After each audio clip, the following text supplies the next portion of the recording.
हमें ग्रोथ की तरफ बढ़ना है। और जो लोग ये डरावा दे रहे हैं कि जनाब ग्रोथ होगी तो इंजन जो है वो हीटअप हो जाएगा और फिर वो बूम एंड बस्ट होगा, मैं समझता हूँ कि ये बातें हम माजी में सुनते आए। आप आए बैठें, मिलकर ये बताएं कि किस तरीके से हम अपनी ग्रोथ को बूम एंड बस्ट से बचाते हुए उसको किस तरह हमें मैनेज करना है, पाकिस्तान को उस रास्ते पर ले जाएं जिसको तरक्की खुशहाली का सफ़र कहते हैं। मईशत की बेहतरी के लिए वज़ीर आज़म सबके साथ बैठने को तैयार, कहते हैं दिल खराश माजी में नहीं जाना चाहता, हमें सीखने और समझने की ज़रूरत है। कराची में पाकिस्तान स्टॉक एक्सचेंज में तकरीब से खिताब, कहा टैक्सेस इतने ज़्यादा कि कारोबार को चलने नहीं देंगे, मगर IMF से किए वादे पूरा करना होंगे, वक्त आने पर IMF को खैराबाद कह देंगे। निजी शोबे को अपना किरदार अदा करना पड़ेगा, मईशत की बेहतरी के लिए काबिल अमल सिफारिशात चाहिए। वज़ीर आज़म ने कहा मौशी इस्तेहकाम आ चुका है, कराची की रोशनी अभी दोबारा आ चुकी हैं, शरह सूद 13% पर आ चुकी है, चाहता हूँ ये मजीद कम होकर 6% पर आ जाए। वज़ीर आज़म शहबाज शरीफ ने कराची में फेसलेस कस्टम्स असेसमेंट सिस्टम का इफ्तिताह कर दिया। तकरीब से खिताब में कहा कस्टम्स में जदीद निज़ाम मुतारिफ करवाना बहुत बड़ी कामयाबी है, जदीद खुदकार निज़ाम में इंसानी मुदाखलत कम से कम होगी, महसूलात और मुकर्रर हदफ के दरमियान 400 अरब रुपए का गैप है।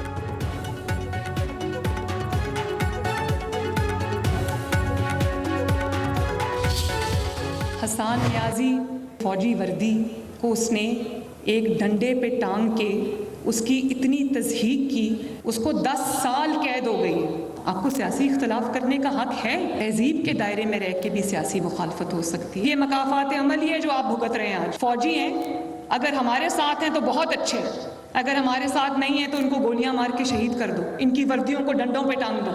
बड़ा अच्छा है सियासी इख्तलाफ करना, उसके लिए जनाह हाउस को जलाने की जरूरत नहीं। मुझे मेरे वालिद के सामने गिरफ्तार करके उन्होंने डेथ सेल में 2 दफा फेंका, मैंने तो किसी को नहीं कहा कि पुलिस वालों को गोलियां मार दो।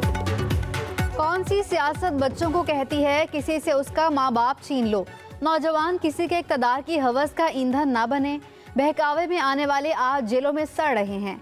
वज़ीर आला मरियम नवाज का सरगोदा यूनिवर्सिटी में तकरीब से खिताब, कहा हसन नियाज़ी 10 साल बाद रिहा होगा तो दुनिया बदल चुकी होगी।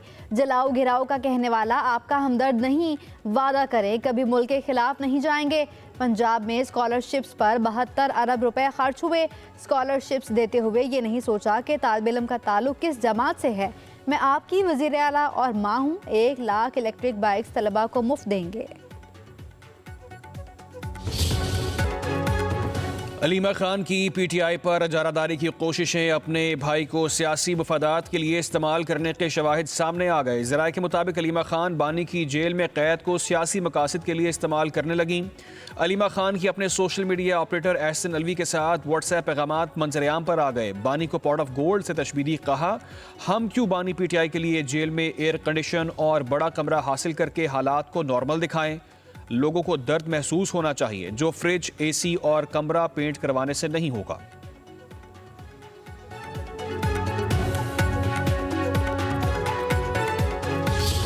अलीमा खान साहबा के दरमियान जो उनकी गुफ्तगू जो हुई है, एहसन खान जो उनके सोशल मीडिया ऑपरेटर हैं, जेल में कोई इस किस्म का माहौल नहीं है कि उन्हें जो सहूलतें हासिल हैं उनमें किसी किस्म का खलल हो, कि ये प्रोपेगेंडा भी जो है ये जानबूझ के किया जाता रहा है। अलीमा खान साहबा ने एक दफ़ा ये बात भी की थी कि जी उन्हें वहाँ पे जहर देने की जो है वो बात हो रही है। इसी वीडियो में वो उनके जेल में रहने से मुतल्लक भी वो जो है वो सियासी जो है वो मफादात और पॉलिटिकली जो है वो बेनिफिट्स की बात भी जो है वो कर रही हैं।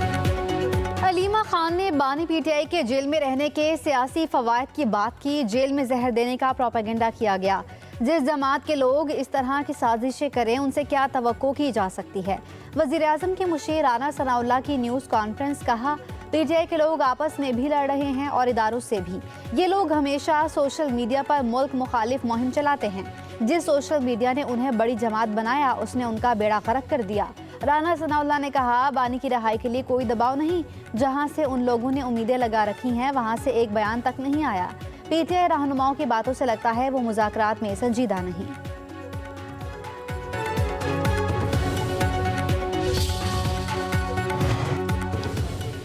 पाकिस्तान तहरीक इंसाफ के रहनुमाओं के इल्जामात पर स्पीकर कौमी असम्बली सरदार अयाज सादिक का शदीद रद्द-ए-अमल। कहते हैं बानी से मुलाकात ना करवाने पर, मेरे किरदार अदा ना करने पर तनकीद भेजा है। मेरा काम हुकूमत और अपोजिशन के दरमियान सहूलत कारी का है। बानी से मुलाकात करवाना मेरा मैंडेट है, ना ही जिम्मेदारी। मेरे दरवाजे सबके लिए हर वक्त खुले हैं। किसी भी रुकने कौमी असम्बली से मुलाकात से कभी इनकार नहीं किया। मुज़ाकराती अमल से अलग होने की तजवीज़ पर गौर के लिए भी तैयार हूँ। बैरून मुल्क होने का मतलब ये नहीं कि मैं मीटिंग का इंतज़ाम नहीं कर सकता।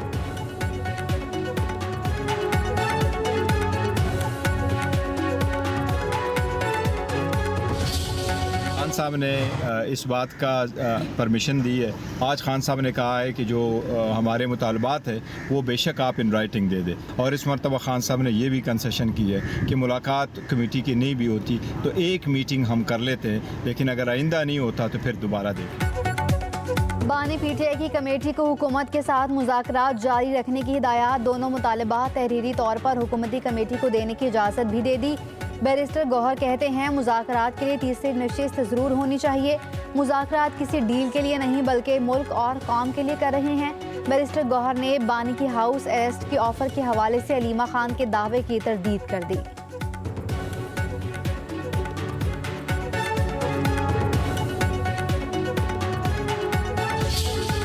कठपुतली हुकूमत है तो इनके हाथ में या तो अख्तियार नहीं है और या जो है तो ये जानबूझकर मुज़ाकरात के रास्ते में दिक्कतें रुकावटें पैदा कर रहे हैं। कानूनी हम जंग लड़ रहे हैं, एहतजाजी हमने किए भी हैं और आगे मुस्तकबिल में भी ज़रूरत पड़ी तो वो एहतजाजी सियासत भी होगी, लेकिन इस वक्त हमारी जो तवज्जो है वो मुज़ाकरात पे है। मुल्क को सियासी और मौशी इस्तेहकाम की ज़रूरत है। ये कठपुतली हुकूमत है, हम किससे मुज़ाकरात करें? हुकूमती टीम बता दे उसके पास इख्तियार है या नहीं। तहरीक इंसाफ के रहनुमा शिबली फराज की रावलपिंडी में अदालत के बाहर मीडिया से गुफ्तगू बोले। मुल्क की सबसे बड़ी जमात के मैंडेट को चुराया गया, हमें इंसाफ नहीं भी मिलेगा तो भी अदालतों का सामना करेंगे।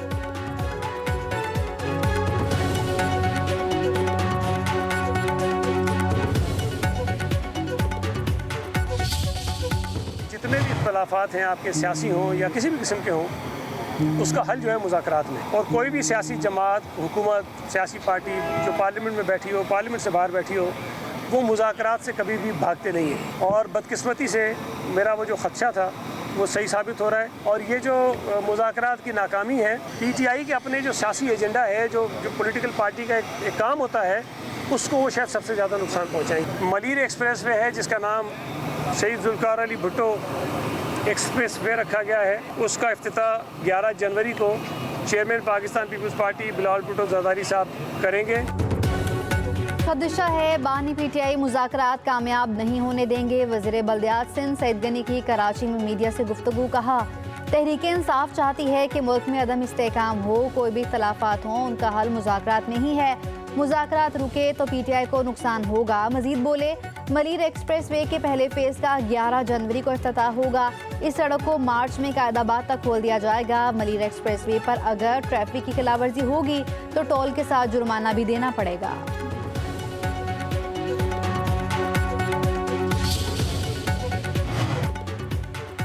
वज़ीर आज़म शहबाज शरीफ की सिंध के सीनियर वज़ीर शर्जील इनाम मेमन के घर पर आमद। वज़ीर आज़म का इस्तकबाल शर्जील मेमन और उनके साहबजादे ने किया। वज़ीर आज़म ने शर्जील मेमन को पोते की मुबारकबाद दी।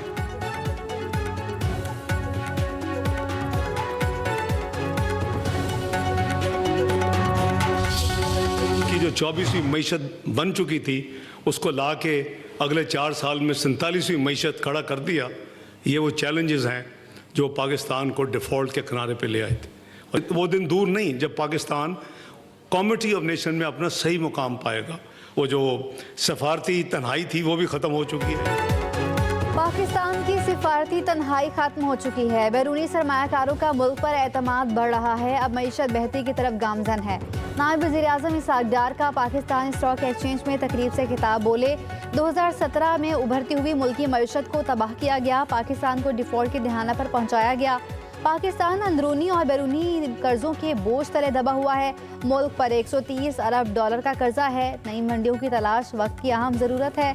मुल्क को आगे लेकर जाएंगे। आने वाले साल मज़ीद बेहतर होंगे। पाकिस्तान अपने सही मकाम पर पहुँचेगा।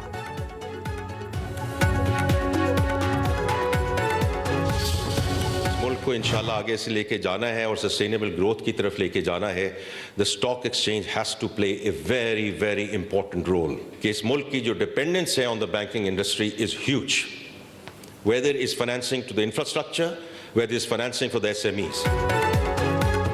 वफाकी वज़ीर ख़जाना मोहम्मद औरंगज़ेब का कहना है कि हमारी मईशत दुरुस्त सम पर है और सफ़र तवील है। पाकिस्तान स्टॉक एक्सचेंज की तरक्की मुल्की मईशत पर सरमायाकारों के एतमाद का मज़हर है।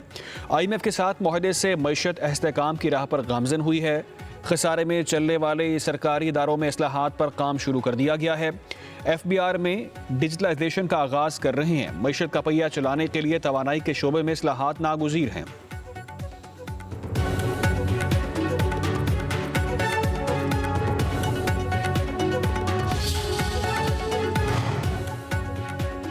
से इमदादी सामान का काफिला पारा चिनार पहुंच गया। 60 ट्रकों में अशय, खुरोनोश, कंबल और दीगर अशिया शामिल। काफिले की हिफाजत के लिए पुलिस के भारी नफरी तैनात। हेलीकॉप्टर के जरिए काफिले की फ़ज़ाई निगरानी। बगद में 17 गाड़ियों का सामान तकसीम किया जाएगा। मंदूरी में धरना, मुजाहिरीन ने मुज़ाकरात के बाद काफिले के लिए रास्ता खोला। डिप्टी कमिश्नर कुरम इशफाक खान ने काफिले का अमन से पारा चिनार पहुँचना को शाइन करार दिया। आवाम से अमन कायम रखने की अपील।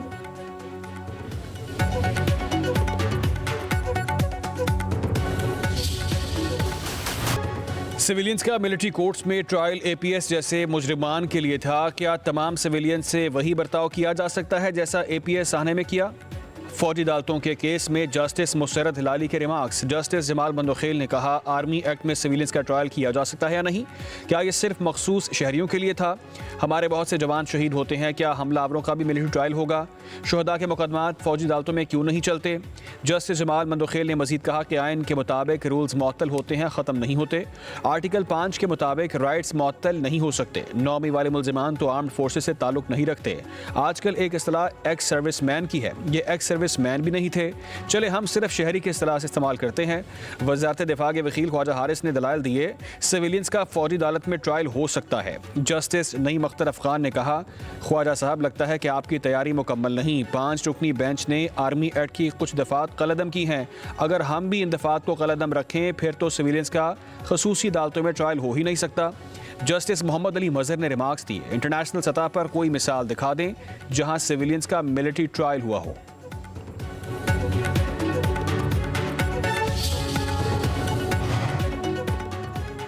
आर्टिकल 233 बुनियादी हुकूक को तहफ़्फ़ुज़ फराहम करता है। मिलिट्री ट्रायल में कैसे बुनियादी इंसानी हुकूक का तहफ़्फ़ुज़ किया गया? जस्टिस मोहम्मद अली मजहर के रिमार्क्स। जस्टिस मुसरत हिलाली ने कहा, जब आर्मी एक्ट में आते हैं तो क्या सारे बुनियादी हुकूक मुअत्तल हो जाते हैं? पाकिस्तान का आइन मुअत्तल नहीं है। जस्टिस जमाल खान मंदोखेल ने रिमार्क्स दिए, कहा जाता है पार्लियामेंट सुप्रीम है, मेरे ख्याल में आइन सुप्रीम है।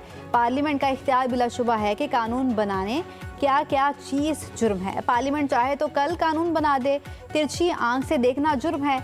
इस जुर्म का ट्रायल कहाँ होगा? वो अदालत कायम करना भी पार्लियामेंट की आइनी जिम्मेदारी है।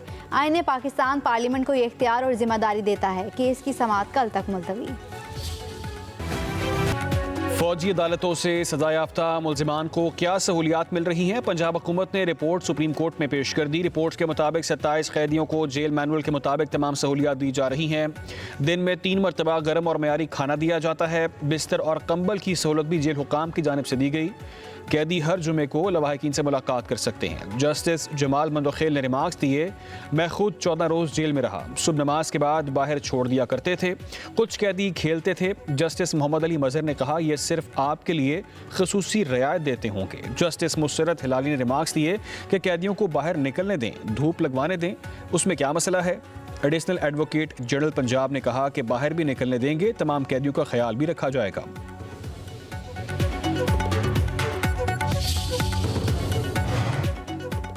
आम शहरियों का मिलिट्री ट्रायल कैसे हो सकता है? अगर मिलिट्री ट्रायल का अदालत से हुक्म मिलता है तो ये बड़ा जुल्म होगा। तहरीक इंसाफ के रहनुमा असद कैसर की अलामा राजा नासिर अब्बास समेत दीगर रहनुमाओं के हमरा मीडिया से गुफ्तगू। कहा, उम्मीद है सुप्रीम कोर्ट से इंसाफ मिलेगा। मुज़ाकराती कमेटियों के इजलास में हमने संजीदगी का मुजाहरा किया। बानी PTI से मुलाकात का सिलसिला जारी रखने का कहा, मगर ताहाल मुलाकात नहीं करवाई गई। पार्टी चेयरमैन से मुलाकात किए बगैर हम कैसे आगे बढ़ सकते हैं। अल्लामा नासिर अब्बास ने कहा, मिलिट्री कोर्ट्स का फैसला मुल्क के मुस्तकबिल से जुड़ा है। 9 मई में जिसने 2 बोल बोले उनको माफ़ी मिल गई। पाकिस्तान के आइन से भी अवाम का एतमाद उठ रहा है। मुज़ाकरात का वक्त बहुत अहम है। मुल्क सैंडविच बनता जा रहा है। पाकिस्तान को बचाने के लिए मुज़ाकरात होने चाहिए।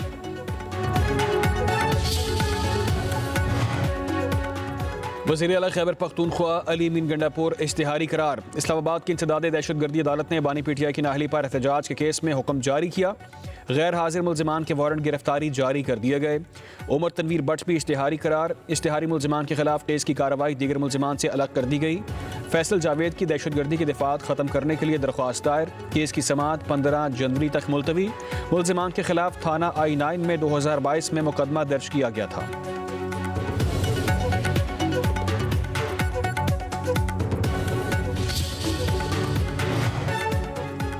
Secretary supreme court bar Salman Mansoor ने 26वीं आईनी तरमीम चैलेंज कर दी। अदालत उज़्मा से आईनी तरमीम, जजेस की तादाद में इजाफा और प्रैक्टिस एंड प्रोसीजर कानून में तरमीम का लदम करार देने की इस्तदा। दरख्वास्त में मौक़िफ़ इख्तियार किया। आईनी तरमीम बुनियादी हुकूक और अदलिया की आज़ादी के असूलों से बराह रास्त मुतसादिम है। जुडिशल कमीशन में एग्जीक्यूटिव की अक्सरियत अदलिया के अमूर में मुदाखलत है। तरमीम के लिए अपनाए गए तरीक़ाकार भी किसी सूरत जमहूरी नहीं। मुतअद्दिद अरकान पार्लियामेंट ने दबाव डाले जाने और अगवा किए जाने के इल्ज़ामात आयद किए।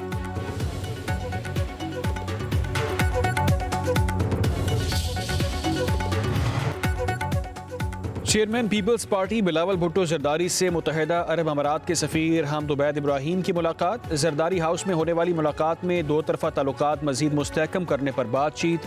पाक अमारात ताउन के फ़रोग़ पर भी इत्तफ़ाक़।